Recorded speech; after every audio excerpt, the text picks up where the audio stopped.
कुंदकोट report नजीर Mirani. कुंदकोट police का मुबैना मुकाबले में एक डाकू को हलाक करने का दावा।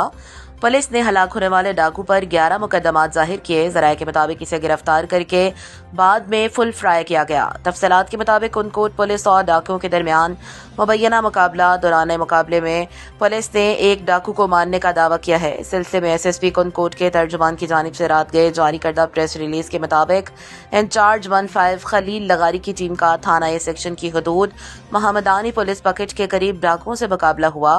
मुकाबले में गालिब खोसू उर्फ तालिब खोसू नामी डाकू मारा गया, जिसके खिलाफ जिला के मुख्तलिफ थानों में 11 से जायद मुकदमात दर्ज हैं। मजीद तफ्तीश कर रहे हैं। हलाक होने वाले डाकू से एक कलाशंकोफ भी बरामद हुई है। जराये से मौसूल होने वाली तलात के मुताबिक पुलिस ने हलाक होने वाले डाकू को गिरफ्तार करके रात गए फुल फ्राई किया है, जबकि हलाक होने वाले डाकू के लवाहिकीन का मौकफ भी सामने नहीं आया है।